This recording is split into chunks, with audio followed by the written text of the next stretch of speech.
Everyone, welcome to Plants and Politics. I have an update to share about one of Trump's Capitol insurrectionists. It's time for an episode of Where Are They Now? Matthew Bledsoe was arrested. Patrick Montgomery was in court. Jonathan Manapa will stay in federal custody. No, I don't take responsibility at all. So Justin McAuliffe is a 40-year-old man from New York, and he was seen in photos and videos inside and outside the Capitol on January 6th. He was also seen sitting inside of the office of Senator Jeff Merkley. He was wearing a Trump beanie. He was giving the peace sign. And McAuliffe, as with so many others, decided to share his crimes on social media. So he posted a selfie with the Capitol in the background, and he included the caption, quote, "You're welcome." Yeah. No, thank you. Thank you for making it very easy for the feds to identify you and arrest you. And he marked his mood for that post as, quote, "feeling blessed." I don't think that feeling lasted long. So McAuliffe also commented on a post and wrote, quote, "Yeah, I was in one of the offices. Some people were smoking a joint in the room, LOL. Cops came in and we okay, guys, really? They didn't even ask us to leave right away. They let us sit down and hang out and relax." Well, sometime after January 6th, the reality must have set in because the feds say that McAuliffe deleted his Facebook account, but it was too late. He had already been turned in. So McAuliffe was arrested on January 28th. And what's strange is that he was only charged with 2 of the common 4 misdemeanors that I told you guys about a million times. They charged him with entering a restricted building or grounds and disorderly conduct in a restricted building or grounds.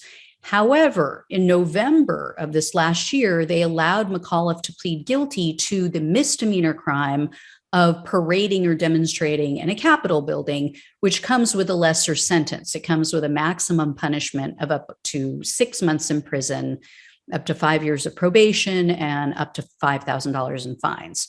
Well, prosecutors were only asking for 14 days in prison. They only asked for 3 years of probation and a $500 restitution fee. So 1 year to the date of his arrest on January 28th, 2022, just last month, McAuliffe was sentenced. In court, U.S. Judge Royce Lamberth said that the public believes that they're being too lenient with the January 6th defendants. And he said, quote, "I don't disagree with the public." Yeah. And Lamberth has been, I don't know, he's kind of what I would say is like an anti-Goldilocks in these cases. He hasn't been the most lenient, but he definitely hasn't imposed the most strict sentences either. So his sentences, like I said, in my opinion, they haven't been just right. Not quite Goldilocks. So I wasn't sure what to expect, but in court, McAuliffe's attorney tried to prove how much McAuliffe has already suffered. You know, we've seen this game before. The attorney said his client has, lost his job. He nearly lost his family due to what happened at the Capitol. He also told the judge that unlike some who appeared in court and cried, quote, "crocodile tears," he claims that McAuliffe has genuinely reflected on his decisions over the past year. But here's the thing. Some of what he said is BS because this guy is a self-employed CPA. He's a tax guy. But the job to which he's referring, the job which he lost, that was for a side gig. That was driving for Lyft. So he didn't lose his main source of income and employment. He lost his ability to drive for Lyft. And his wife did file for legal separation, though, after January 6th, apparently, and she's moved out and stuff, and he's apparently trying to reconcile with her. And the attorney noted that he had to rebuild trust with his CPA clients, and he said that his practice, quote, "crashed."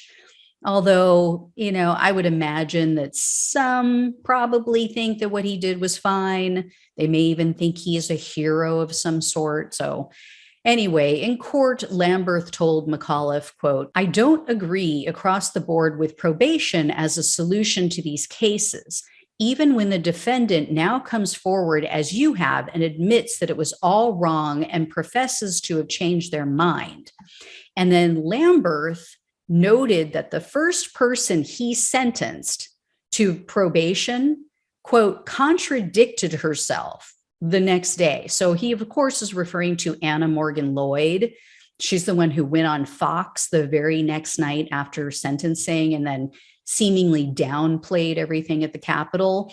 He didn't mention her by name, but he was the judge that gave her that sentence of probation.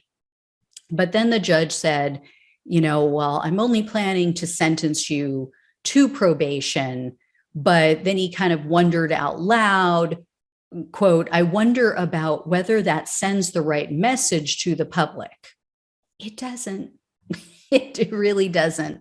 And then he stated that these are serious crimes. And he said, quote, demonstrators today think there should be no consequences, and the courts need to enforce the consequences. So it sounded like he was leaning towards being a little more tough on this guy. But in the end, it seems like he took pity on him because he sentenced him to only 60 days of home confinement, 36 months of probation, and he ordered him to pay a $500 restitution fee.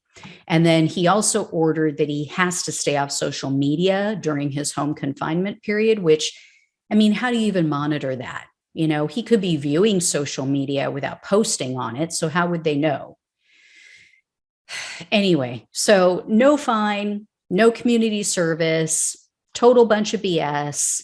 I should note, though, that McAuliffe's attorney mentioned that because he's been convicted of a federal misdemeanor, he still could face suspension or a loss of his CPA license in New York. I don't know how that works with a federal crime, if he would lose his ability to practice across the country, or if it would just be where he's currently residing. I don't know. If you're an attorney, if you're a CPA, if you happen to know the answer to that, please drop that down below in the comment section. But we'll see, and